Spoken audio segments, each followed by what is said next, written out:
Bismillahirrahmanirrahim. Assalamualaikum warahmatullahi wabarakatuh. Alhamdulillah wassalatu wassalamu ala Rasulillah wa ala alihi wa sahbihi wa man walah wa ba'du. Faya ahbaballahi wa ahbaba rasulihi sallallahu alaihi wasallam, usi nafsi wa iyyakum bitaqwallahi faqad fazal muttaqun fala tamutunna illa wa antum muslimun. Faqala ta'ala يا أيها الذين آمنوا اتقوا الله حق تقاته ولا تموتن إلا وأنتم مسلمون. Teman-teman sekalian, mengawali jumpa kita di pagi menuju siang ini, kita bersyukur pada Allah Subhanahu wa taala masih diberikan kesempatan untuk bertemu, bersilaturahim dan menuntut ilmu. Semoga seluruh ikhtiar kita sampai dengan hari ini, detik ini diridhai dan dirahmati oleh Allah Subhanahu wa taala. Saya berusaha secepat yang mungkin saya lakukan untuk bisa sampai di sini dan memulai kajian kita. Kita akan menyambungkan dengan materi di pertemuan yang lalu. Tema kita hari ini secara singkat dan cepat kita akan bagi pada dua sesi. Yang pertama kita akan bicara tentang kunci cepat kebahagiaan dalam Al-Quran. Ya, shortcut bahagia itu seperti apa ditunjukkan oleh Allah di dalam Al-Quran.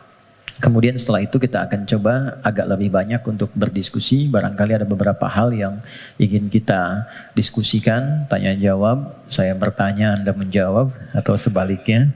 Baik, mudah-mudahan sisa waktu yang ada bisa kita maksimalkan. Setiap kita tidak akan luput dari persoalan, seperti yang dibahas di pertemuan lalu. Dan ingat kuncinya, tidak ada manusia yang hidup yang tidak mengalami persoalan, yang tidak punya masalah. Itu mustahil. Quran surah kedua ayat 155 sampai 157.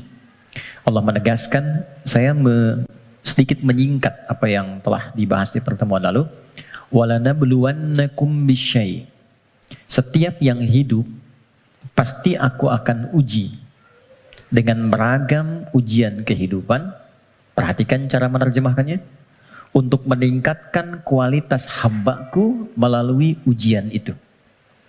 Jadi, posisikan ujian adalah sebagai tes dari Allah yang menjadi fasilitas bagi kita untuk meningkatkan kualitas kehidupan. Itu poinnya. Ragamnya kata Allah bisa banyak. Minal khauf, kadang ada kegelisahan, kekhawatiran akan apapun. Kekhawatiran di rumah tangga, kekhawatiran di pekerjaan, kekhawatiran di kehidupan sosial, dan lain sebagainya. Wal ju', rasa lapar, apapun bentuknya. Wa naqsim minal amwal, harta berkurang. Ada hal-hal yang biasa kita nikmati menjadi tidak kita dapati. Wal anfus, diuji dengan penyakit, sampai ada yang menggoncang jiwa, bahkan sebagian kerabat mungkin yang paling dekat dengan kita meninggalkan kita dan wafat. Wathamarat, ada hasil kerja keras yang telah kita titi sekian lama ternyata diambil oleh orang lain. Wabasyiris sabirin, dan berikan kabar gembira. Ternyata desain ujian itu akhirnya kebahagiaan. Jadi kalau kita menjalani semua apa yang Allah ujikan kepada kita itu dengan benar, itu endingnya itu bahagia. Endingnya kebahagiaan, kenyamanan, ketentraman, kedamaian. Jadi desain yang kedua, masalah kehidupan itu disiapkan oleh Allah, bukan ingin membuat kehidupan seorang hamba bermasalah, tapi untuk satu, meningkatkan kualitas kehidupannya. Yang kedua, menghadirkan kebahagiaan sejati yang mengiringi aktivitas hidupnya. Untuk logika yang pertama, supaya mudah dipahami, bukankah setiap anak-anak kita yang belajar di sekolah harus melewati ujian sebelum dia lulus? Bukankah ujian itu parameter untuk menguji kenaikan kualitas pengetahuannya?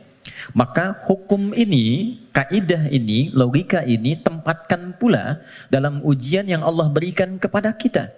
Anggaplah kita menjalani aktivitas kehidupan dan memang itu nyata adanya. Lalu ada tantangan yang dengan itu akan meningkat keadaan diri kita. Bertambah kesabaran, bertambah mentalitas, Semakin keluar air mata, semakin siap kita menghadapi tantangan berikutnya, dan sudah tidak ada air mata lagi yang dikeluarkan karena sudah melewati batasnya. Kemudian akhirnya kebahagiaan. Nah, kita baru bicara tentang awal dan tengahnya di pertemuan lalu. Gimana menuju akhir dengan bahagia itu? Memanage satu persoalan yang orang lihat dengan masalah, kita melihatnya sebagai jalan menuju kebahagiaan. Oke, itu cara pertama untuk kita menyikapi terlebih dahulu. Jadi memosisikan persoalan kehidupan apapun bentuknya. Ya. Kadang selalu disebutnya dengan masalah gitu kan. Padahal Allah menyebutnya dengan tes, ujian.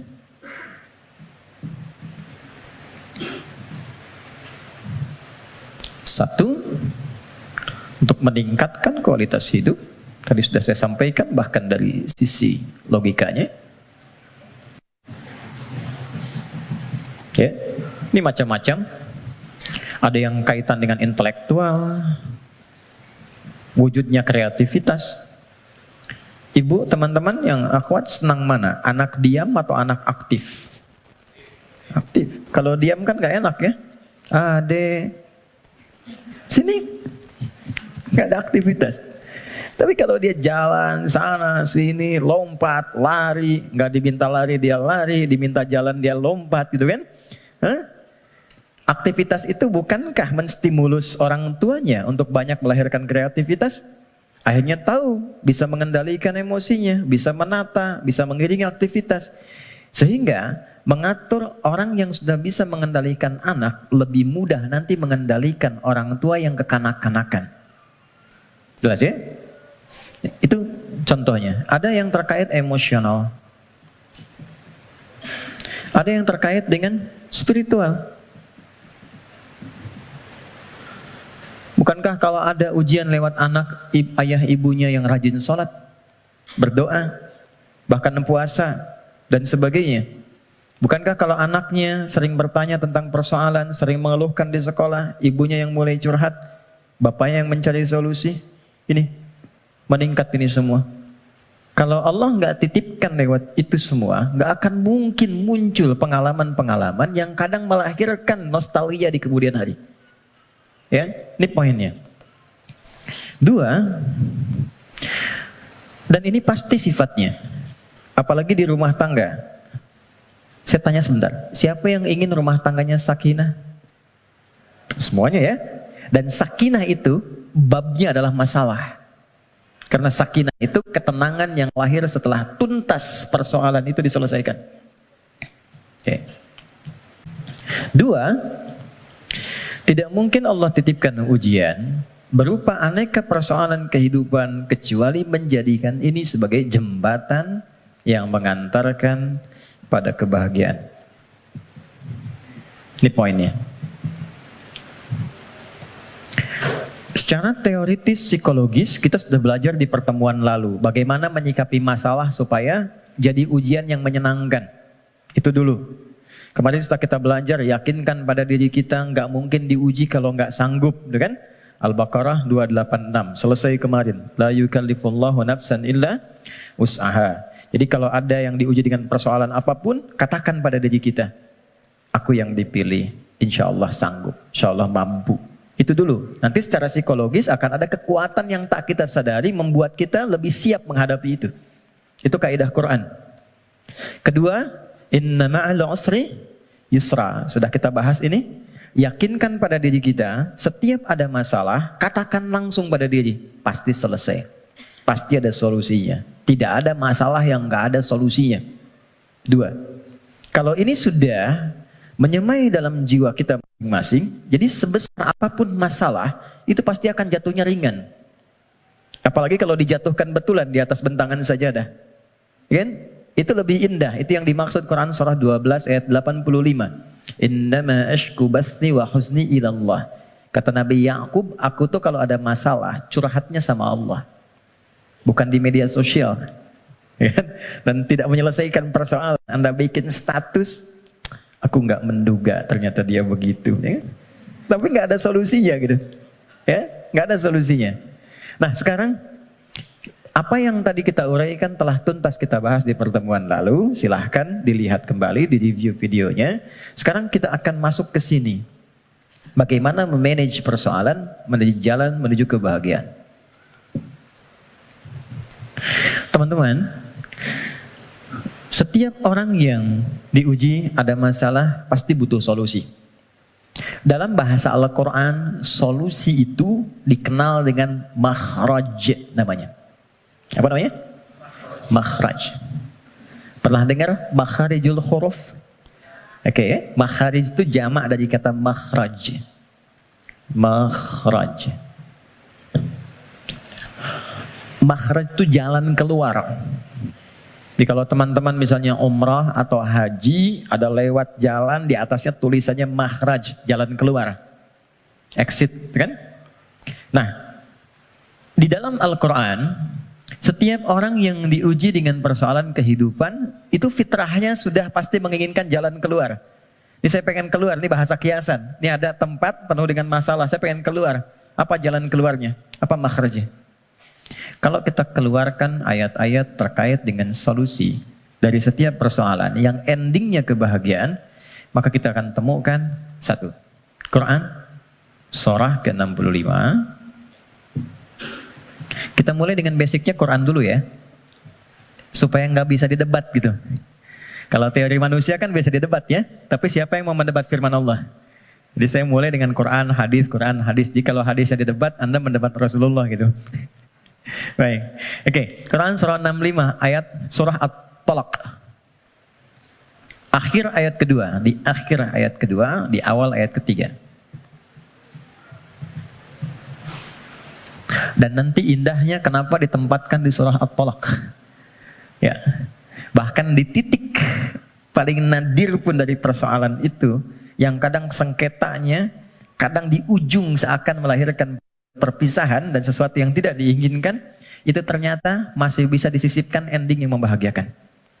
Ya, ya kita bacakan ayatnya. Bismillahirrahmanirrahim. Langsung ke ujungnya saja, karena kita agak terbatas waktunya. Wa may yattaqillaha yaj'al lahu makhraja. Satu. Oke. Kalau saya tuliskan kelihatan ya, insyaallah ya. Dan kalaupun belum tampak secara langsung, nanti bisa direview videonya, jadi bisa terlihat lebih jelas. Saya naikkan ke atas. Waman, ini. Yang saya highlight dulu. Wa may yattaqillaha. Gini.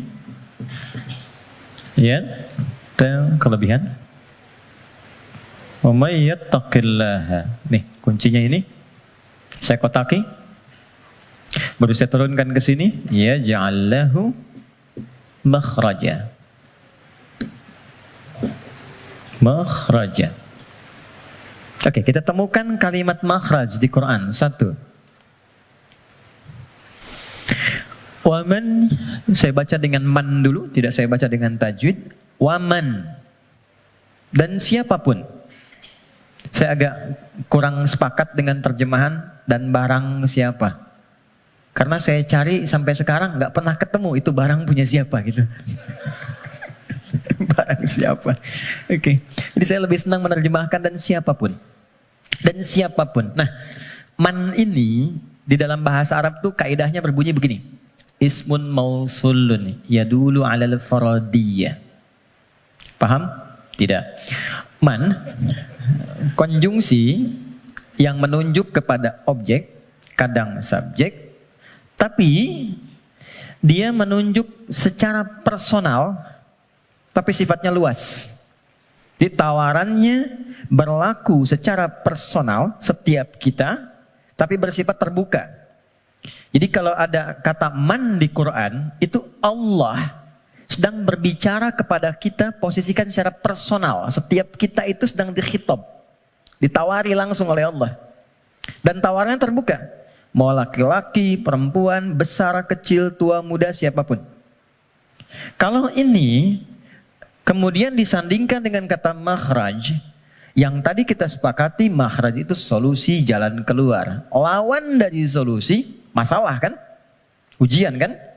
Jadi satu kata man saja sudah memberikan kesan bahwa tidak ada satu pun di antara kita, bahkan saat ini di ruangan ini, yang tidak punya persoalan. Setiap kita. Tuh, wajahnya udah kelihatan tuh. Setiap kita pasti punya masalah. Kan? Apapun jenisnya.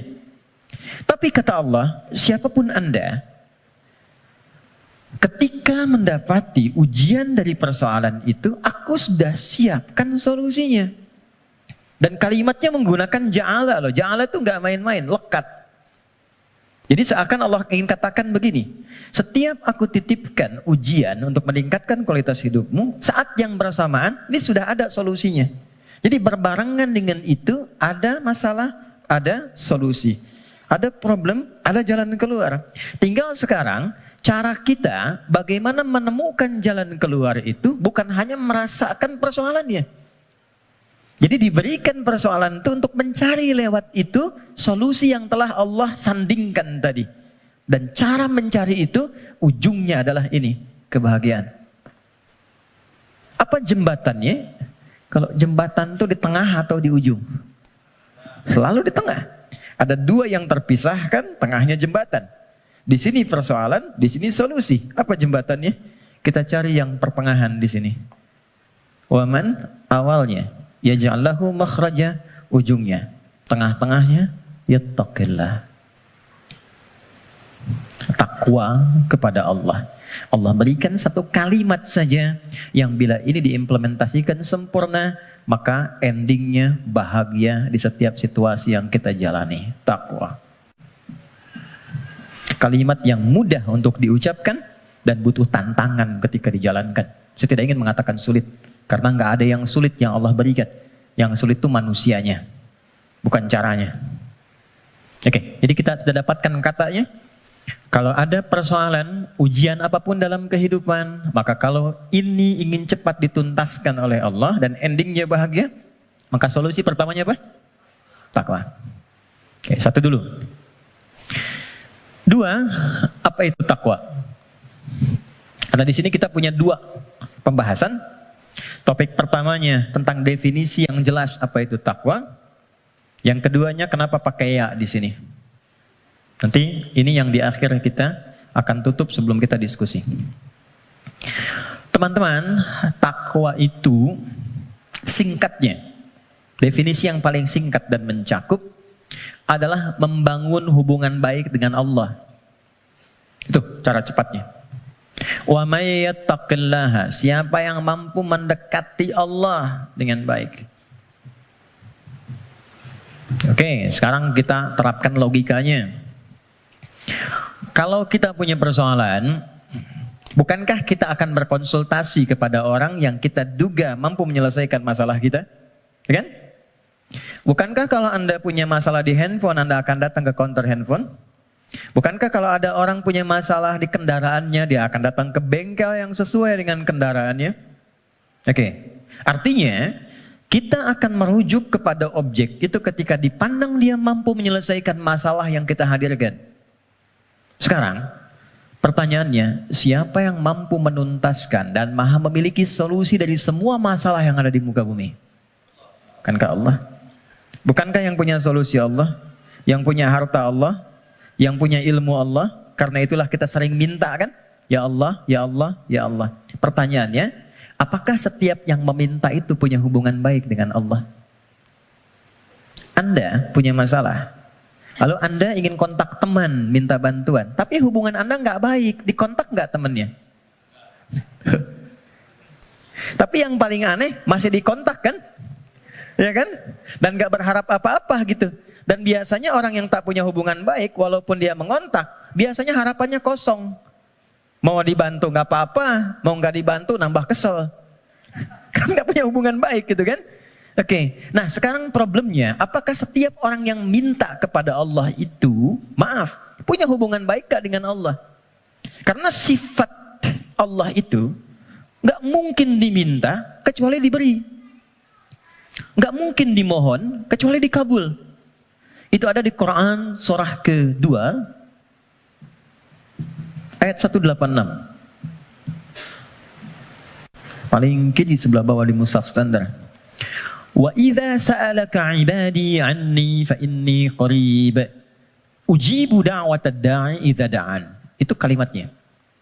Jika ada hambaku Muhammad SAW bertanya kepadamu, berkonsultasi untuk mendekat kepadaku, ingin datang kepada Allah.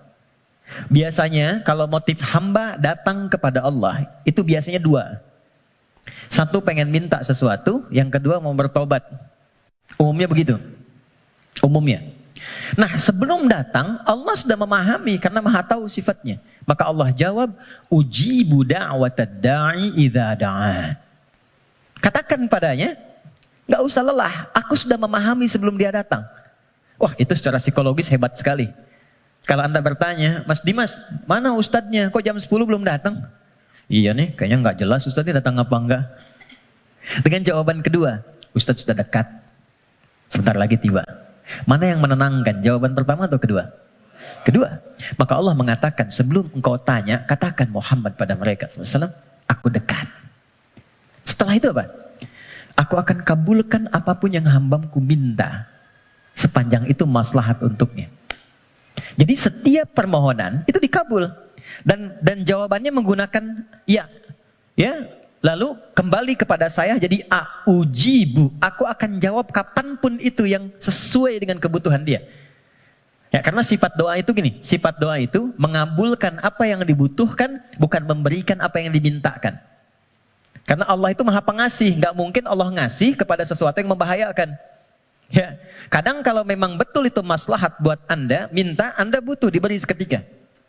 Tapi kalau sekarang Anda belum siap, mungkin diberikannya 2 tahun, 3 tahun, 4 tahun.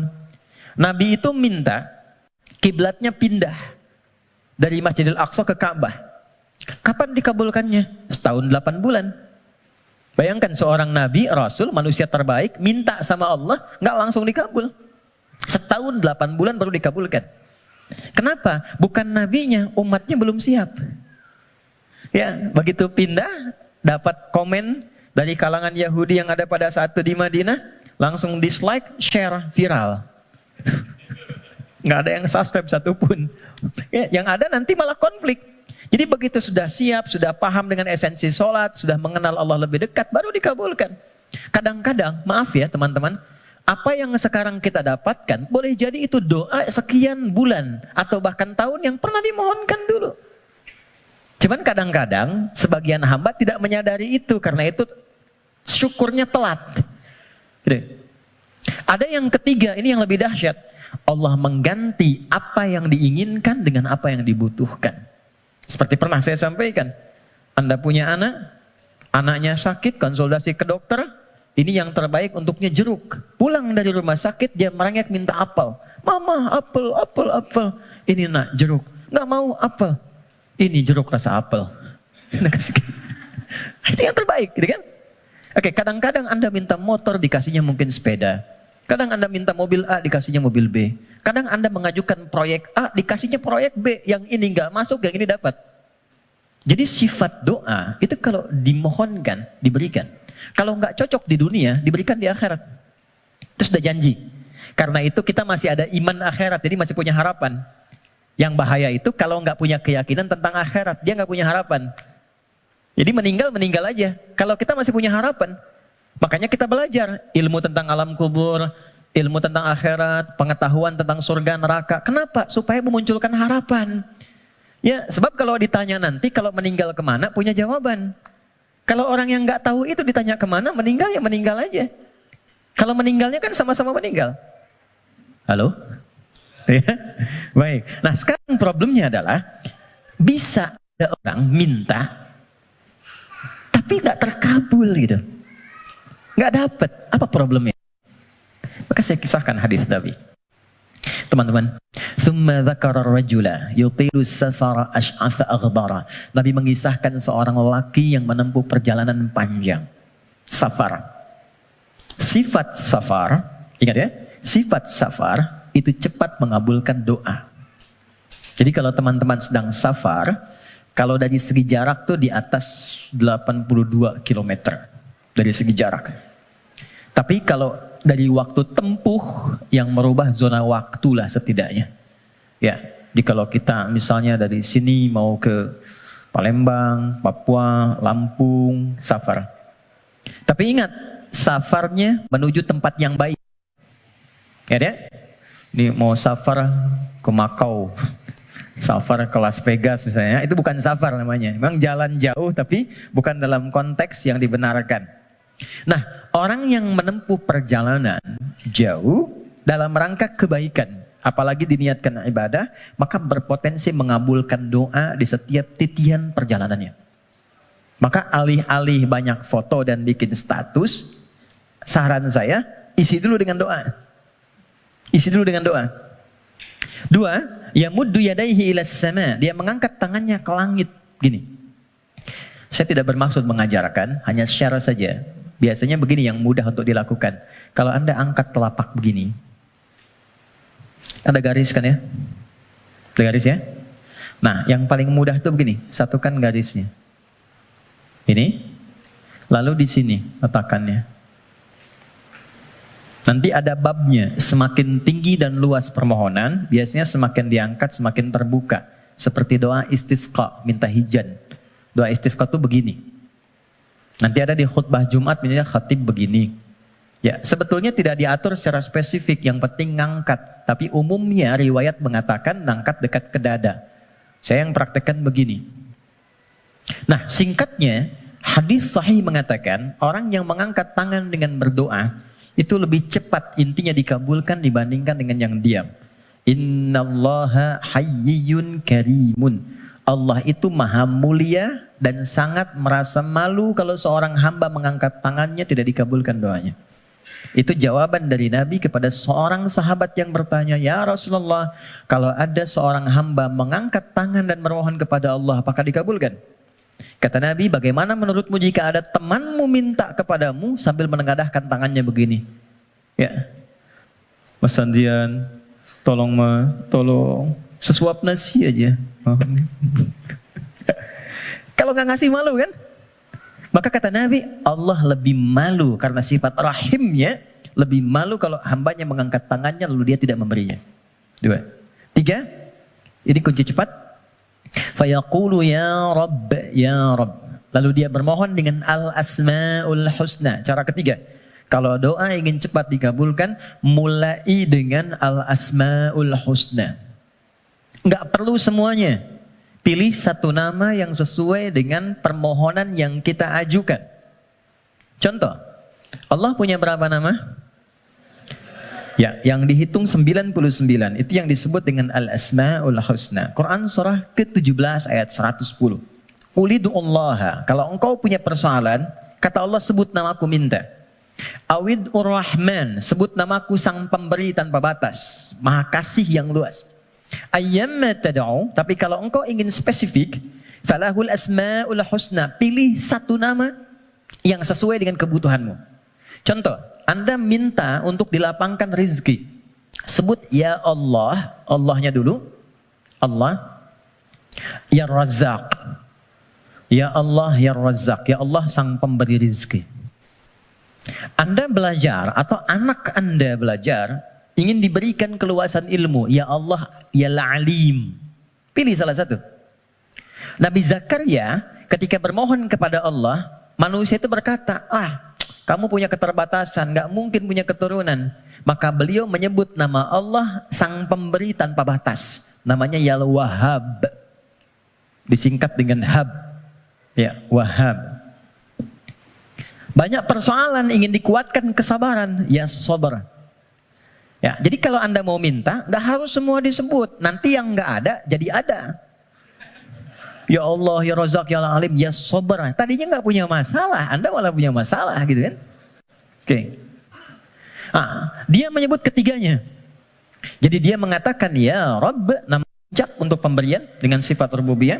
Dia safar dan orang ini mengangkat tangan. Apa kata Nabi? Anna yustajabu lidzalik. Ini susah doanya dijawab. Gimana bisa terjawab? Ternyata dia dalam keadaan sedang punya hubungan yang tidak baik dengan Allah. Kata Nabi, mat'amu haramun. Makanan dia sumbernya dari yang haram. Mashrabu haramun. Minumnya yang haram. Malbasu haramun, pakaiannya dari yang haram. Wa ghudhiya biharamin, dan perangkat hidupnya haram. Saya pegang gelas dari tadi, saya ingin tunjukkan begini. Ini gelas masih terbuka. Gini. Teman-teman. Saya bisa masukkan apapun. Spidol, pena, even itu air, dan yang lainnya. Tapi kalau mulai itu tersekat begini, apa yang bisa dimasukkan? Kalau sekatnya masih tipis, mungkin masih bisa ditembus. Sepanjang tajam permohonan, air mata keluar, bermohon dengan lembut dan lirih, masih bisa tembus. Tapi kalau yang menutupnya semakin tebal dan kuat, bagaimana bisa tembus? Maksiat yang membuat kita terhubung, buruk, jelek sinyalnya, koneksinya bahkan terputus dengan Allah, itu yang menjadikan sekat-sekat yang menghambat cawan hati kita untuk menerima pengabulan doa dari Allah Subhanahu wa Ta'ala. Maka tadi saya katakan di awal, bagaimana ada orang punya hubungan yang kurang baik dengan Allah, saat yang bersamaan dia berani meminta. Bersyukurnya Allah punya sifat Rahman dan Rahim yang masih menampung permintaannya dan mengabulkan. Cuman hamba itu yang harus membuka sekatnya dulu supaya pengabulan itu bisa masuk ke dalam dirinya. Jadi sifat Rahman Allah menjadikan doanya tetap dikabul. Cuman mental. Itu maksudnya. Ya Allah Maha Adil, tetap memenuhi janji, diminta diberikan, cuman terpental. Karena apa? Sekatnya belum dibuka. Nah, untuk membuka sekat itu dan dibangun kembali hubungan baik, itu yang disebut dengan takwa namanya. Ya. Bagaimana Anda bisa meminta khusyuk berdoa? Saya kadang-kadang suka mau senyum sendiri. Ada orang berdoa, tapi gerah juga. Minta khusyuk, tapi dia membawa perangkat haram dalam dirinya. Gambar-gambar yang tak pantas, video-video koleksi yang buruk masuk di handphonenya. Kok bisa masuk sakunya saat yang bersamaan dia sholat? Kok bisa? Nggak malu sama Allah. Kan kita mengetahui Allah maha mendalami segala hal. Allah maha mengawasi. Lalu ada orang mengumpulkan hal yang haram, bahkan dalam handphonenya, dia masukkan ke sakunya, dan dia masih senang menunaikan sholat. Dan merasa nyaman dengan itu. Apalagi dengan keadaan sadar, dia hasilkan perangkat dirinya, pakaian dari cara yang tidak benar, kemudian juga perangkat dari cara yang tidak benar, kemudian dia diuji dengan persoalan yang Allah ingin bimbing dia untuk mendapatkan jalan keluar yang baik, tapi dia menggunakan itu dan dengan perasaan bangga dia bermohon kepada Allah. Tapi sekali lagi, karena Allah itu Rahman, sayang, kasih, maka persoalan sebesar apapun yang dirasakan dan bagaimana bentuknya, demi Allah saya katakan, pada akhirnya itu adalah jalan menuju kebahagiaan. Kalau bukan jalan kita menemukan kembali harapan cerah untuk terhubung dengan Allah yang membuka kebahagiaan sejati berikutnya, atau memang itulah titik pertemuan dari semua keinginan yang akan dikabulkan. Nah sekarang bagaimana mewujudkan takwa itu?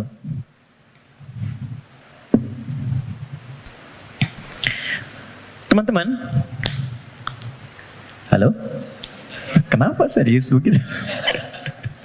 Tenang ya, tenang. Nah, baik. Sekat ini terhambat karena ada penyebab.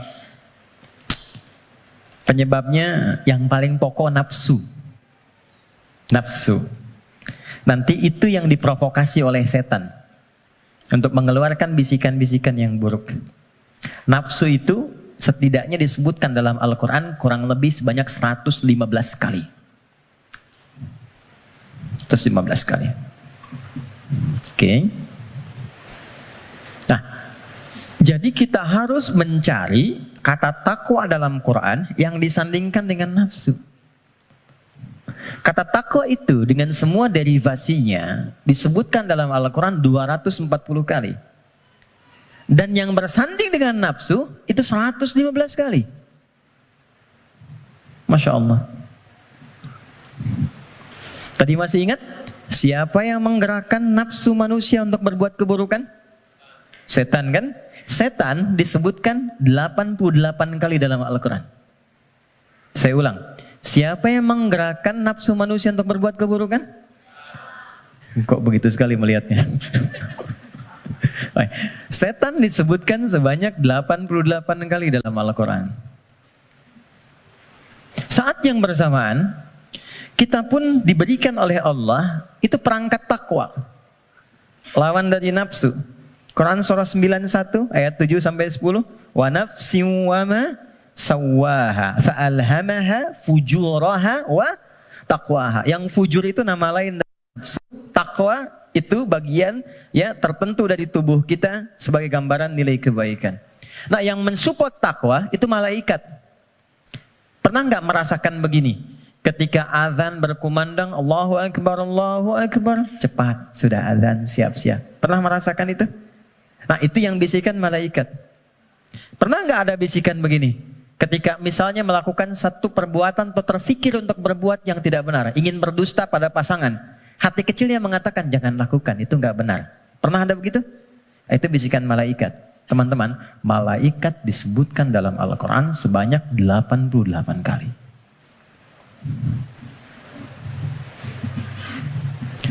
Jadi ini automatically bekerja secara bersamaan terus. Jadi kita baru bangun tidur aja, udah ada pengaruh begitu. Ya, harus cepat mengambil keputusan. Di mana yang mau diambil? Makanya itu Nabi mengatakan istafti qalbak. Kalau kita ingin memutuskan sesuatu, tautkan diri kita dengan Allah, ambil isyarat dari jiwa takwa kita. Ini. Dari 115 kali ini yang disandingkan dengan nafsu, maka keluarlah di situ rumusan-rumusan amal soleh, ibadah yang menjadi jalan sekaligus jembatan yang menghubungkan kita dengan Allah. Apa diantaranya? Jazakallah khair. 2, 3, 4. Ya, kita pelan-pelan ya. Buka Quran surah kedua. Ini bagian terakhir kita untuk materi pengantar. Surah Al-Baqarah. Oke. Ayat 1 sampai 5. Quran surah 2 Al-Baqarah ayat 1 sampai 5. Ayat 1-nya pembuka, ayat 2 sampai 4 itu jembatan takwanya, ayat 5 adalah ending kebahagiaannya. Oke.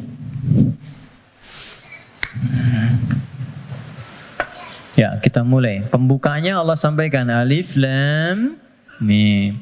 Aku akan berikan informasi dari firman-Ku yang mudah untuk dipahami, mudah untuk dibaca, mudah untuk diamalkan, semudah engkau mengucapkan alif, lam, dan mim. Alif yang keluar di lisan, a dari rongga di sini, lam sampai di lidah, mim sampai di bibir. Semudah engkau berucap, semudah itu pula Quran bisa dibaca, dipahami, dan diamalkan. Dzalikal kitabu la raiba fi. Tapi engkau mesti yakin, kalau ingin mendapatkan manfaat dari Quran ini, engkau mesti yakin tanpa ragu terhadap apa yang akan aku sampaikan dan mengamalkan apa yang aku bimbingkan di dalamnya. Teruskan. Dzalikal kitabu la raiba fihi hudal lil muttaqin. Isi Al-Quran aku telah siapkan menjadi pedoman kehidupan, petunjuk hidup untuk semua kegiatan yang mengiringi bagi orang takwa. Muttaqin itu jama' dari kata taqi. Taqi itu satu orang. Quran surah ke-19 ayat 12 sampai 15. Ya Yahya khudhil kitaba biquwwah wa atainahu al-hukma sabiyya wa hananan min ladunna wa zakatan wa kana taqiyya. Jadi kalau taqi satu orang. Ya. Misalnya Mas Doni punya anak Hamzah yang bertakwa satu orang, diberi nama Hamzah At-Taqi. Hamzah aku harapkan jadi insan yang bertakwa, misal. Kalau banyakan itu berubah namanya menjadi muttaqin. Kalau menjadi objek muttaqin jadi subjek muttaqun. Kata Allah, aku telah siapkan isi Quran sebagai pedoman berkehidupan. Objeknya siapa? Untuk hamba-hambaku yang mencoba meningkatkan takwa. Apa jembatan amalan untuk mewujudkan sifat takwa itu, menjadi orang takwa itu? Teruskan ayatnya. Nah, ini poinnya. Ayat 3. Alladzina yu'minuna bil ghaib wa yuqimunas shalah. Oke, satu. Teman-teman lihat baik-baik. disebutkan dengan kata alladzina. Saya pernah sampaikan di banyak pertemuan. Alladzina disebutkan sebanyak 1080 kali dalam Al-Quran. Dan menunjuk pada semua objek tanpa batas, siapapun. Bedanya dengan man, kalau man itu sifatnya personal tapi terbuka. Kalau alladzina sifatnya komunal dan terbuka kepada semua langsung tanpa kecuali. Seakan Allah ingin mengatakan, hei, kalian ingin jadi orang takwa, aku buka kepada siapapun. Aku tidak batasi untuk si fulan. Takwa itu bukan definisi untuk ustaz saja, untuk kiai, habib semata, tidak. Siapapun. Ya, Anda mau profesi A, profesi B, sepanjang Anda manusia, Anda bisa menjadi kalangan orang takwa. Saking kasihnya Allah, semua diberi kesempatan yang sama, tanpa beda. Syarat pertama, kata Allah, alladzina yu'minuna bil ghaib. Orang takwa itu cirinya, dia berusaha meningkatkan imannya. Kalau di terjemahan teman-teman lihat beriman kan? Tapi kalau kita lihat dari karakter gramatikal bahasa Arabnya, pakai ya di situ bentuknya jama'un, yu'minun, ya itu bentuknya kalau kita tarik ke dalam bahasa Inggris misalnya bentuk present, continuous, and future, ada progresif, kontinuitas. Jadi kalau kita menemukan satu kata ada ya-nya, artinya di situ ada usaha terus meningkatkan sampai kapanpun. Alladzina yu'minuna, orang takwa itu dia bukan sekedar beriman. Kalau sekedar beriman, baru beriman amanu namanya. Amanu itu baru beriman. Oke? Tapi kalau dia mau menerus meningkatkan imannya supaya lebih kuat, maka berubah katanya dari amanu menjadi yu'minun. Satu, diniatkan untuk meningkatkan iman.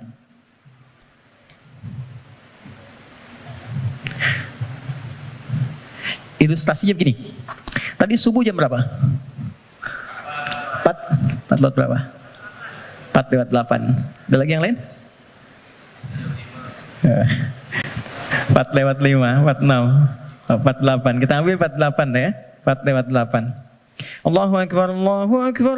4 lewat 8. Begitu dipanggil, Allahu Akbar, Allahu Akbar, bangun. Sadar ada panggilan, siap-siap untuk menunaikan salat. Jam lewat 8 dipanggil, jam 4 lewat 8 bangun. Itu namanya iman standar. Oke. Bukan kuat, iman standar. Oke. Baik, gini. Teman-teman kerjanya jam 8. Datang jam 8, standar gak? Standar kan? Ya. Kerja jam 8, datang jam 8, standar ya? Standar. Kalau Anda datang jam 7, itu baru istimewa. Ya, itu baru kuat, bagus. Dipanggil jam 4 lewat 8, Anda siap-siap dari jam 3.30. Nunggu panggilan, kan? Itu kuat namanya. Dipanggil jam 4 lewat 8, nunggu dari jam 2. Istimewa. Ya. Yang sering terjadi itu begini, dipanggil jam 4 lewat 8, baru sadar jam 8 lewat 4. Ya. Okay. Ini problemnya. Dan masih menuntut untuk solusi segera gitu kan. Nah, ini. Nah, teman-teman, jadi orang yang yu'minun itu, dia tahu dia beriman, dia tahu dia dipanggil sholat, tapi dia ingin selalu meningkatkan keimanannya. Maka dia naikkan, biasa dipanggil jam 4 lewat 8, jam 4 dia mulai bangun. Naik lagi jam 3.45, 3.30. Semakin Anda mampu meningkatkan itu dan nanti ada rasa dalam jiwa. Ya, petunjuknya begini. Biasanya kalau iman sudah mulai meningkat dalam bab sholat itu, ada orang yang ketinggalan sholat sunnah itu hatinya gelisah. Padahal yang fardu itu belum dipanggil. Karena biasa tahajud, subuh 4 lewat 8, dia bangun jam 4 lewat 5. Lalu ketika dia lihat jam, ya Allah terlambat saya. Padahal subuh aja belum. Nah, itu jadi akan melahirkan satu getaran pada jiwanya yang bahkan memosisikan ibadah sunnah itu kehilangan jadi sesuatu yang sangat mahal. Kalau yang ini yang standar atau ini yang di bawah standar, kadang-kadang terlambat sholat fardu pun biasa aja. Ini, ya. Nah, ini yang dimaksud yu'minun. Jadi kalau ingin menjadi manusia takwa yang dimudahkan segala persoalan kehidupannya, ini kan eksklusif. VVIP, nggak semuanya orang bisa. Hal yang pertama dilakukan adalah niatkan untuk meningkatkan iman dulu. Naikkan imannya. Jalannya bagaimana? Amalannya langsung. Cara meningkatkan iman itu satu, wa yuqimunas shalah. Perhatikan tulisannya teman-teman di situ. Ya, biarkan saya saja supaya antum fokus untuk melihat, ya, dan bisa maksimal untuk mengamalkan. Biarkan saya mengembalikan pada fitrah diri saya. Datang sendiri, rangkan sendiri, menulis sendiri dan menghapus sendiri. Ya. Anda datang, lihat, dengarkan, amalkan, masuk surga. Itu luar biasa. Jazakallah khair. Oke. Ya. Semuanya kan ya dia. Ya itu dia, saya sedang memikirkan bagaimana saya menuliskannya lagi. Enggak semuanya. Oke, aman. Nah, oke. Baik. Siap. Ya. Antum yang punya ide, beliau yang punya eksekusi. Dua-duanya ada pahalanya insyaallah. Ya, tapi antum berkurang ketika mengurangi tulisan di belakang. Oke.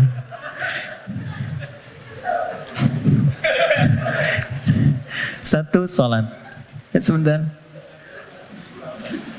Oke. Coba lihat di mushafnya, tulisannya mesti begini. Nah, harus begini. Yuqimunas sholata. Enggak boleh beda. Harus begini. Karena nanti ada yang begini. Gini. Ada yang begini. Salawat. Kalau yang begini artinya sekali, tunggal. Kalau yang begini artinya sholat fardu 5 waktu. Contoh Quran surah kedua Al-Baqarah ayat 238. Hafidhu 'alas sholawat. Bentuknya begini. 5 waktu. Kodenya boleh dicatat 24434. Yang 5 waktu 24434. 2 sholat subuh, 4 sholat zuhur, 4 sholat asar, 3 sholat maghrib, 4 sholat isya. Ini. Tapi kalau yang begini itu melampaui yang fardu. Melampaui yang fardu bukan tambah bilangan fardu. Kalau gitu nanti besok subuh dari biasanya 2 jadi 4. Tidak. 2. Melampaui yang fardu artinya menambah dengan yang sunnah. Loh, Anda kan pengen masuk kelas VVIP.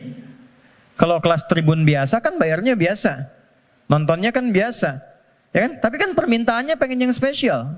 Kalau pengen spesial, ibadahnya pun harus selaras dong. Harus adil, harus sama, harus spesial juga. Makanya tingkatkan dari sekedar yang fardu. Kalau kita ingin membangun jembatan takwa mulai saat ini, maka coba sekarang keluarkan menu-menu sholat sunnah apa saja yang bisa dilakukan. Jangan terlalu ekstrim dulu. Yang penting tahu dulu. Misal, yang siang ada apa saja? Kita mau masuk sholat zuhur misalnya. Sebelum zuhur itu ada sholat sunnah. Ada 4 rakaat. Bisa dibagi 2. 2 rakaat, 2 rakaat. Kalau nggak sempat waktunya untuk 4, bisa 2. Hadis Ibnu Umar. Sebelum asar ada 4 rakaat. Rahimallahu mra'an shalla qabla al-'asri arba'an. Misal, salat mutlak. Malam misalnya ada tahajud. Kita ingin coba bangun tahajud. Nggak usah yang tinggi-tinggi dulu. 2 rakaat aja dulu. Ya, 2 rakaat untuk melatih kenyamanan hati dan fisik kita. Jangan dipaksakan dulu. Malam ini 11, besoknya berhenti. Ya. Dan nggak usah panjang-panjang dulu. Saya selalu mengatakan kalau pengen tahajud dimulai, maka mulai dengan 2 rakaat tahajud, 1 witir. Ya, dan gunakan surah paling favorit yang bisa kita ucapkan, kita bisa bacakan. 3 kul kan? Dari wajahnya tuh kelihatan. Rakaat pertama, qul a'udzu birabbil falaq, al-falaq. Ya kan? Antum kan enggak jauh dari al-asr, an-nasr, al-kautsar, al-falaq, an-nas, al-ikhlas. pada ikhlas semua tuh. An-Nas. Tutup witir dengan 1 rakaat Al-Ikhlas. Ikhlas, Bang. Saking ikhlasnya cuma 1 gitu ya. Oke. Oke. Coba dulu itu. Sampai jiwa kita merasa bosan, nyaman jiwanya. Tapi kan kita mulai merasa bosan, masa ini terus? Besok kan jadi naik kan? Jadi 4, terus tambah ad-duha, al-insyirah. Lama-lama menikmati. Nah, ketika menikmati itu yang disebut dengan halawatul iman, nikmatnya beriman. Sudah pengen pindah surat. Kalau para penghafal Quran tuh adik-adik RKM biasanya murajaah. Al-Baqarah, Ali Imran, An-Nisa, biasa. Tapi kalau sudah paham esensi tahajud, yang dibaca itu kadang kalau sudah mengerti surat yang sesuai dengan kebutuhannya. Itu tingkat tertingginya. Misal, sedang ada persoalan yang berat ke jiwa. Nggak harus tinggi-tinggi. Baca rakaat pertama ad-duha, kedua al-insyirah. Kita nggak harus tinggi-tinggi. Dan kita merasakan itu. Pengen membangun hubungan baik dengan Allah. Pengen taubat gitu kan. Pengen mendekat. Pengen jadi ahli surga. Baca surat Az-Zumar misalnya. Pengen husnul khatimah. Bacakan surah Al-Fajr misalnya. Ya, akan di penghujung ayatnya. Ayat 27 sampai dengan ayat 30. Ya kan? Sampai terasa kenikmatannya. Itu yang dimaksud dengan wa yuqimunas shalah. Dan tunaikan dengan khusyuk, dengan merasakan itu. Ya, ini poinnya. Jadi untuk menjadi orang takwa, amalan pertamanya apa? Salat. Untuk itulah ia disebut salat, dari kata silah asalnya. Silah. Dari kata wasala yasilu wusulan wasilatan. Wasalah itu sampai, ibadah yang menyampaikan hajat kita kepada Allah disebut dengan salat. Karena itu semua isinya doa. Silah, kalau teman-teman bikin simpul yang kuat talinya begini sehingga sulit dilepaskan, gini, disebut dengan silah namanya. Hubungan erat yang sulit dilepaskan. Pernah dengar silaturahim? Kenapa disebut silaturahim? Karena ketika Anda kumpul, terhubunglah ya satu hubungan chemistry, perhatian yang itu nggak lepas saat pulang. Jadi silaturahim itu wujudnya bukan saat kumpul. Kalau kumpul Anda menyapa, wajar orangnya ada. Kalau kumpul Anda tersenyum, wajar temannya ada. Silaturahim itu ketika Anda pulang, Anda masih ingat kawan Anda dan Anda doakan dia. Anda sapa dia. Anda berikan apa yang sanggup Anda bisa sampaikan. Saya diajarkan pada guru kami saat selesai belajar dan siap untuk mengajar. Pesan guru saya waktu itu, nak, kalau engkau mengajar siang hari, tatap yang mampu engkau tatap dari orang yang belajar itu. Sampaikan dengan tulus, malam kau bangun, kau sholat minta sama Allah. Bayangkan orang-orang kau tatap itu. Mintakan ya Allah mudahkan urusan hidupnya, sehatkan mereka, bahagiakan mereka, tanamkan kedamaian dalam jiwa mereka. Mudahkan mereka untuk memahami apa yang dipelajari. Itu yang menjadikan ilmumu akan bermakna. Gitu. Dan jangan pernah mencari dunia. Karena Allah pasti akan cukupkan. Itu pesan guru kami. Bedakan ketika teman-teman punya anak, kemudian belajar, Anda bayangkan wajahnya. Anda bayangkan keceriaannya. Anda mohonkan kemuliaan kepada Allah. Rasanya akan lain. Gitu. Nah, menyambungkan sesuatu dengan kuat itulah silah. Ibadah yang melatih kita terhubung dengan Allah supaya terus tersambung di setiap situasi, itulah sholat namanya. Karena itu orang yang sukses sholatnya, maka dia akan terkoneksi dengan Allah di setiap semua kegiatannya. Itu yang dikonfirmasi di Quran surah keempat An-Nisa di ayat 103. Quran surah 4 ayat 103. Dia langsung ingat, langsung terhubung, terkoneksi. Sesuatu yang terhubung, terkoneksi, ingat disebut dengan zikir namanya. Makanya habis sholat kita zikir kan? Karena boleh jadi saat sholat banyak yang lupa, belum terkoneksi dengan Allah. Ya? Bahkan ada orang yang kata Nabi sendiri mengingatkan, hatta la yash'ural musalli kam raka'atan yusalli. Ada orang yang bahkan gak sadar berapa rakaat sedang menunaikan sholatnya. Waktu subuh tadi berapa rakaat sholat? 2 ya? Ada yang 1 loh. Ada yang 3 loh. Karena tak ingat. Lupa. Kalau lupa kan suka nggak ingat. Kan? Nah, فَإِذَا قَضَيْتُمُ الصَّلَاةَ, kalau Anda telah tuntas mengerjakan sholat, فَاذْكُرُوا. Maka sholat yang telah Anda kerjakan itu akan mengoneksikan diri Anda dengan Allah. Qiyaman, dalam aktivitas berdiri. Jadi kalau orang benar sholatnya, dia berdiri itu ingat Allah. Jalan, aktivitas dalam berdiri. Jalan ingat Allah. Kalau jalan ingat Allah, mau pakai kendaraan, mau jalan kaki, gak akan sombong. Karena merasa setiap aktivitas berjalannya diawasi oleh Allah. Keluar dari sini, tak akan pernah tertukar alas kaki. Keluar dari masjid, gak akan ada yang ketukar sendal. Karena ingat Allah. Mustahil orang ingat Allah, lantas dia misalnya menggunakan alas kaki orang lain. Mustahil. Ya Allah, mana? Ya Allah. Oh, ini, astagfirullah, lupa. Pakai aja. Dia pakai yang paling bagus, padahal dia ke masjid gak pakai sendal. Tuh. Sekarang kreatif, maksiat tuh udah banyak kreatifnya sekarang. Anda bayangkan, orang berbuat maksiat aja makin kreatif sekarang. Jadi kenapa Anda berbuat baik minim kreativitas? Munculkan. Fadhkurullaha qiyaman wa qu'udan wa 'ala junubikum. Maka duduk pun ingat Allah. Makanya dia bekerja depan komputer, nggak ada yang bisa menambahkan nol, merubah proyek dan sembarangan, tanda tangan di tempat yang tidak jelas. Itulah salat. Nah, ini yang saya katakan di awal, takwa itu amalannya jembatan yang menghubungkan kita dengan Allah. Tandanya sudah ada ketenangan. Jadi kalau sholatnya sudah enak, akan ada perubahan pada perilaku. Ya, tenang, nyaman, damai. Maaf teman-teman, saya ingin konfirmasi yang tadi saya sampaikan.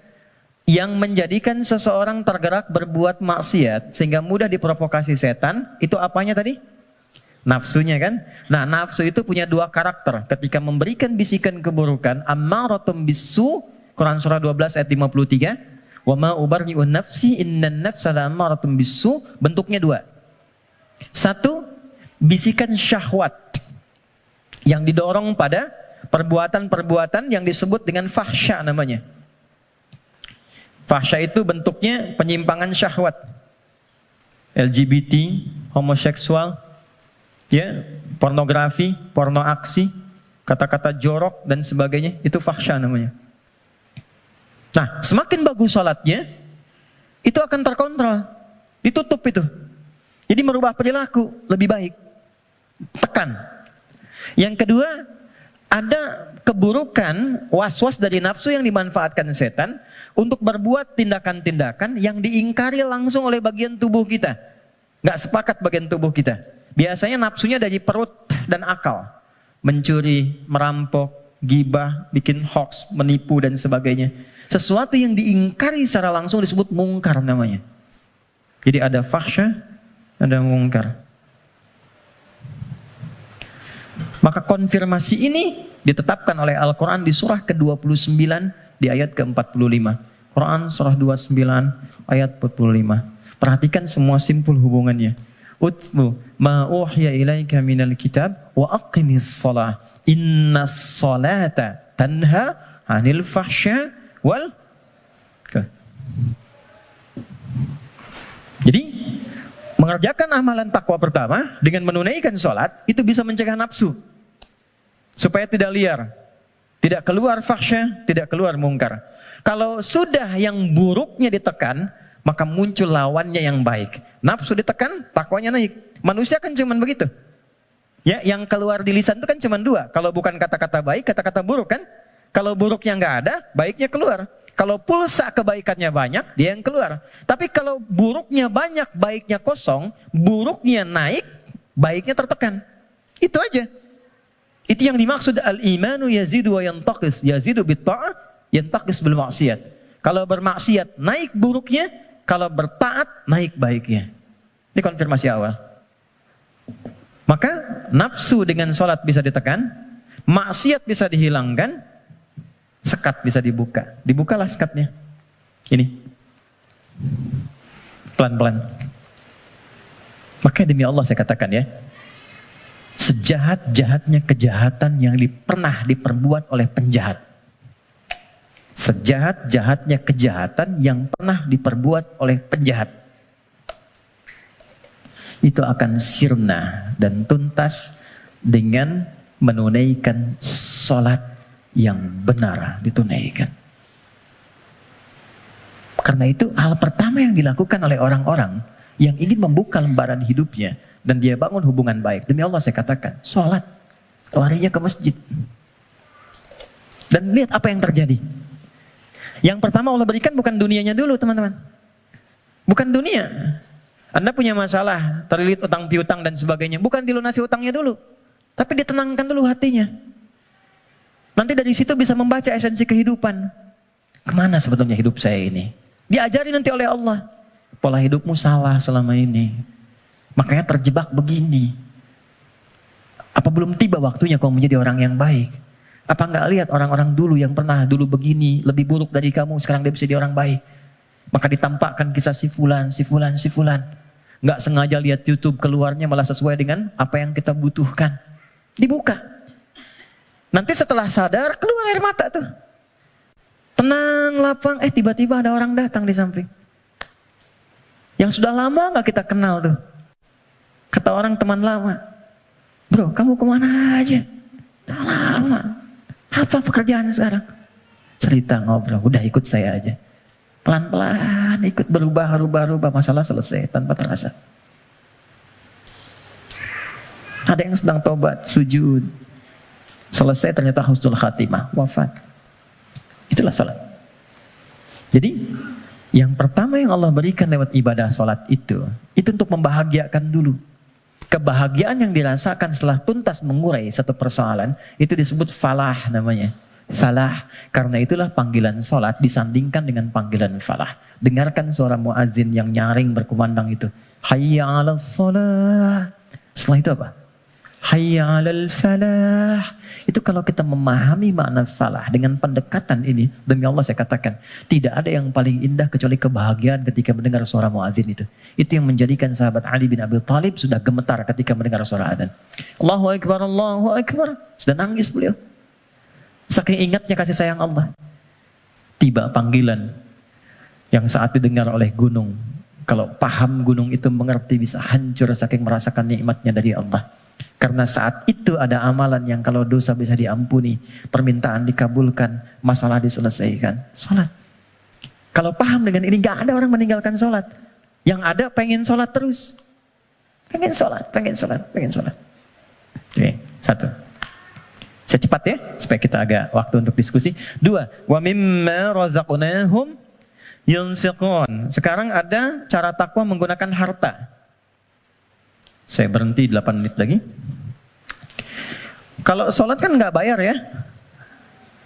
Di MRBC bayar? Nggak ya? Oke, gratis kan? Artinya semua orang bisa melakukan itu. Jadi nggak ada yang bisa ngeles. Ya? Karena nggak ada perangkat lain yang menyertai. Kedua, harta. Jadi ada skema lewat ibadah fisik berupa sholat. Yang kedua ada skema takwa lewat harta. Ternyata harta itu bukan sekedar kenikmatan yang menjadikan kita nyaman dalam menjalani kehidupan dunia. Bukan semua fasilitas dunia, bukan. Tapi itu juga bisa menjadi perangkat yang mengentaskan solusi dari masalah yang dialami. Apa bentuknya nanti? Ada skema infak, ada skema zakat. Teman-teman hati-hati dengan zakat ya, karena sangat sensitif. Anda sengaja tidak berzakat, maka jadi racun hartanya. Bisa merusak kepada yang lainnya. Itu. Apalagi terwariskan nanti. Jadi makanan dimakan oleh anak atau siapapun, ya harus hati-hati. Infak, itu nilainya tinggi. Infak itu bukan sekedar menghadirkan pahala yang sangat luar biasa. 700 kali lipat paling sedikit. Jangan dibatasi di situ. Al-Baqarah ayat 261. Ya, masalul ladzina yunfiquna amwalahum fi sabilillahi kamathali habbatin ambatat sab'a sanabil. 1 jadi 7. Fi kulli sumbulatin mi'atu habbah kali 100. 1 kali 7 kali 100, 700 kali lipat. Itu maksudnya pahala ya. Pahala, bukan perkalian feedback ke kita, bukan. Jangan bayangkan begini, kalau saya infak 1.000, balik 700.000. Bukan begitu cara memahaminya.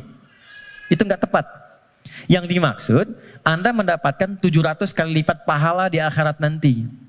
Jarak satu keduanya 500 tahun. 2 ke 3 500 tahun.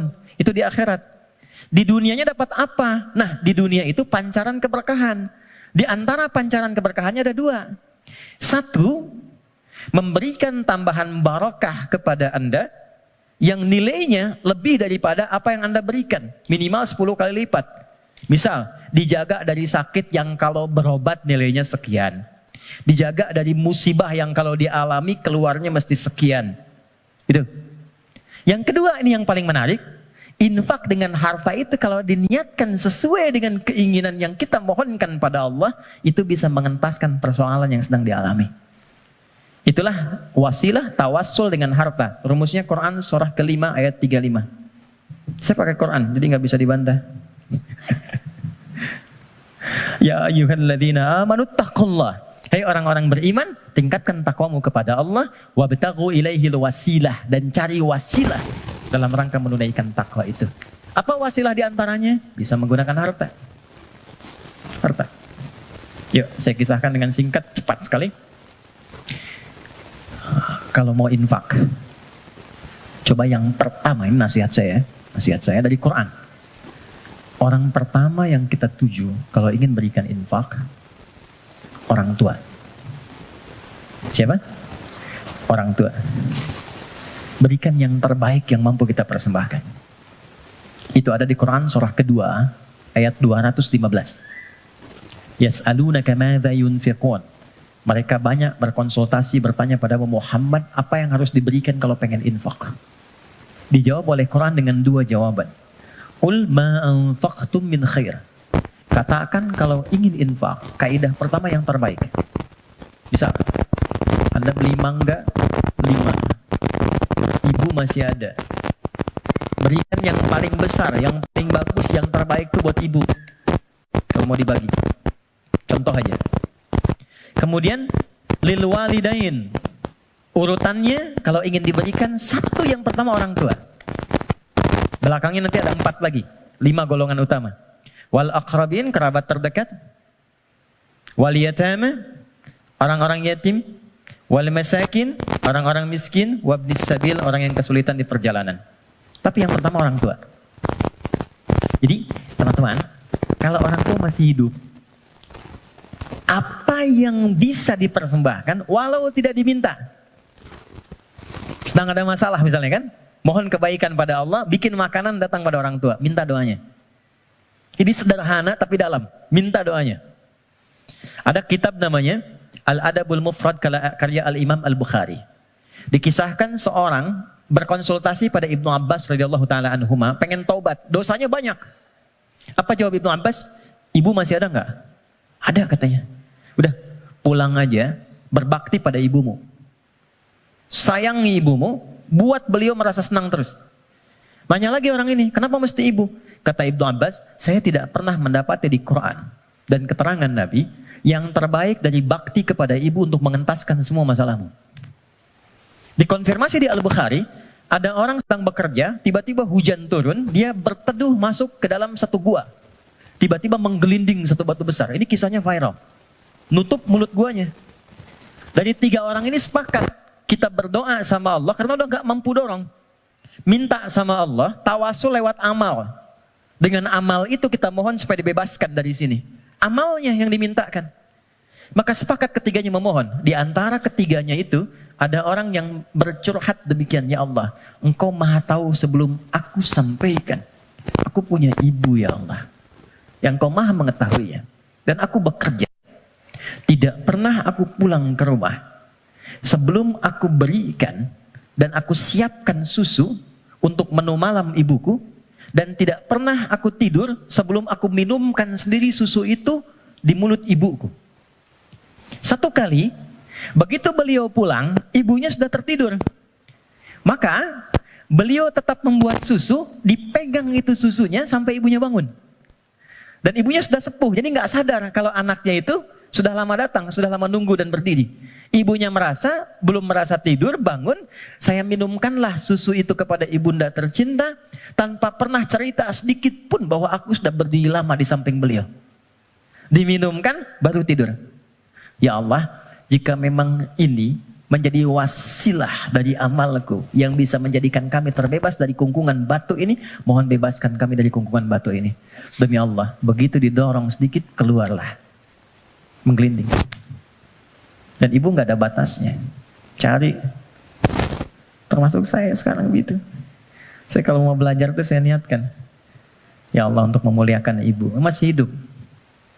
Dan mohon pahala diakhirkan pada ayah untuk menerangi di alam kuburnya. Dan selalu bertambah kebaikan-kebaikan itu. Tambah. Satu. Jadi infak. Ya. Coba usahakan ya. Dan gak usah terlalu pengen dilihat dunia. Keluar jam 3, setengah 4. Lihat yang nyapu. Yang lagi dorong makanan tuh. Yang dari semalaman bekerja. Pernah gak teman-teman kalau keluar gitu? Kadang-kadang ada yang dorong sampingnya masih murojaah. Ada yang masih sholat. Saya sering nangis tuh lihat, ya Allah. Ini orang udah banyak praktek, kita banyak ceramah. Ya, lu datang. Kita cuma sampaikan nitip ya, itu baru lihat aja sudah nangis. Ya Allah, terima kasih Pak. Ya Allah, mudah-mudahan Bapak rezekinya lancar ya Pak. Sehat ya Pak. Mudah-mudahan semua keluarganya baik-baik ya Pak. Itu ya Allah. Memberi sedikit tapi dapatnya banyak gitu. Itu berharga banget. Yang terakhir Quran. Walladzina yu'minuna bima unzila ilaika wa ma unzila min qablik. Nah, dekati dengan Quran. Ya, saya lihat banyak anak-anak tuh ya. Dekatkan dengan Quran. Walaupun anak-anak yang belajar Qurannya, antum akan dapat berkahnya. Akan dapat kenyamanannya, ketenangannya. Coba tuh, yang di RKM tuh, ya, yang meluangkan waktu dan sebagainya. Memang awalnya lelah, capek, tapi ketika nggak ada libur, ada yang hilang tuh. Nanti ada kenyamanan, ketenangan, kebahagiaan, apalagi pas wisuda dan sebagainya. Tapi yang paling ingin saya sampaikan, ini sudah nyata. Kalau Quran sudah ada di lingkungan kehidupan, maka rumahnya jadi cahaya, ketenangan akan datang. Saya pernah diminta kedutaan Saudi 2018 untuk menjadi Amirul Hajj. Berangkat, mimpin rombongan. Saya kira siapa hampir 500 orang. 2/3-nya anak-anak kecil penghafal Quran. Ternyata yang digendong bapaknya, ibunya, temannya, gurunya. Yang hafal Quran anaknya, bapak ibu yang nabung bertahun-tahun, puluhan tahun, nggak keluar itu dan kuota nggak dapat, itu berkahnya lewat anaknya. Tuh. Ada di Jakarta itu di Kemang, disebut nama lah. Ada Fitra namanya. Orang mengatakan terbatas, bicara lambat, pergerakan, nggak bisa jalan, ya normal begitu. Tapi dia menghafal Quran, setoran. An-Naba berapa ayat? Yang paling menarik, Allah titipkan. Dapat hadiah umrah. Berangkat dengan ibunya. Ibu udah nabung, dah segala rupa. Gak punya biaya. Demi Allah, sampai di Madinah. Sampai di Mekah. Dari sejak Madinah sampai tawaf di Ka'bah itu, di Mekah. Ibunya gendong anaknya. Padahal sudah kami kirimkan santri dan juga mutawif untuk gendong itu. Ibunya nolak, enggak. Bu, ibu kan yang mengandungnya, udah bawa dia. Kenapa sekarang masih digendong juga? Justru saya bersyukur kepada Allah dengan adanya fitrah ini. Dialah yang telah membawa saya ke sini. Maka biarkan saya menggendongnya sebagai syukur saya kepada Allah. Ya. Jadi jangan melihat anak Anda punya kekurangan. Gak ada, anak itu semua istimewa. Jangan lihat fisiknya. Jangan lihat perilakunya. Ada keistimewaan yang Allah titipkan di dalamnya. Boleh jadi keberkahan itu di anak Anda. Solusi itu di anak Anda. Bukankah Anda kadang punya masalah lihat anak jadi tenang lagi? Pulang dari kantor lihat anak merajaah, anak menunggu, anak memanggil, Anda ceria lagi.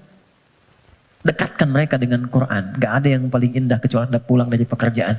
Dibuka. Anak Anda yang 4-5 tahun tiba-tiba mengatakan, Amma yatasa'adun anin naba'il azim. Anda lihat dari belakang. Demi Allah, kecuali Anda mengejarnya. Nunggu di belakang. Anda peluk dia. Dan keluar air mata itu. Gak ada yang paling indah. Dan itu mahal. Apalagi ketika anak Anda telepon, Papa. Dia gak bisa berkata-kata. Kenapa nak? Aku telah selesai hafalan 30 juz. Udah. Kontrak sebesar apapun gak akan bisa membeli itu. Jatuh Anda sujud. Kharru sujada. Sujud. Takwa itu simple. Takwa itu sederhana. Terakhir, saya tutup. Wabil akhirati hum yuqinun. Jangan larut dengan masalah dunia. Ya, sehingga menjadikan Anda meratap dan Anda tidak move on dengan kehidupan berikutnya. Ini sebentar, bukan cuma Anda yang punya masalah, orang lain punya masalah juga. Apakah kebahagiaan yang banyak di masa lalu menjadikan Anda lupa dan habis dengan kesulitan yang hanya sekejap di masa kini? Ada masalah baru 5 menit, Anda hidup udah 50 tahun. Anda lupa dengan kebahagiaan 50 tahun, sehingga habis dengan masalah yang 5 menit. Ingat, kita akan pulang. Kata Allah, bil akhirati hum yuqinun. Ya, yakin dengan akhirat. Kalau nggak dapat di sini, di akhirat pasti diberikan. Maka ayat kelimanya, orang yang mampu menerjemahkan takwa dengan kiat-kiat tadi, ulaika ala hudam mir rabbihim wa ulaika humul muflihun. Maka ia akan selalu lekat dengan petunjuk dan lindungan Allah dan kebahagiaan melekat dalam titian kehidupannya. Maka kita teruskan kembalikan dan kita akhiri dengan Quran surah ke-65 di akhir ayat kedua, di awal ayat ketiga yang sudah dibalik tadi di belakang. Yang kita katakan, wa may yattaqillaha yaj'al lahu makhraja. Semakin takwa ditingkatkan, salat naik, infak bertambah, kepada orang tua baik, Quran ditambah, sehari 1 ayat jadi 10 ayat, 1 halaman, 1 juz, yakin dengan akhirat, yaj'al lahu makhraja. Terakhir, wa yarzuqhu min haitsu la yahtasib. Bahkan nanti pada titik tertinggi, rezeki pun Allah antarkan tanpa sulit dia mencarinya. Sekejap datang. Saya tutup, wa may yattaqillaha yaj'al lahu min amrihi yusra. Kalau sudah semakin tinggi takwanya, maka diringankan semua ujian hidupnya. Bukan gak punya masalah. Ingat, bukan gak punya masalah. Tapi setiap akan dialami, diringankan dulu sehingga dia merasa seakan tak ada masalah. Padahal dia menghadapi hal yang sama. Ada 2 orang berhadapan dengan persoalan yang sama. Yang satu nggak ada masalah, yang satu merasa sulit. Kenapa? Karena yang satu sudah mendapatkan keringanan dari Allah Subhanahu wa Ta'ala. Oke, saya kira itu yang bisa diuraikan di kesempatan ini.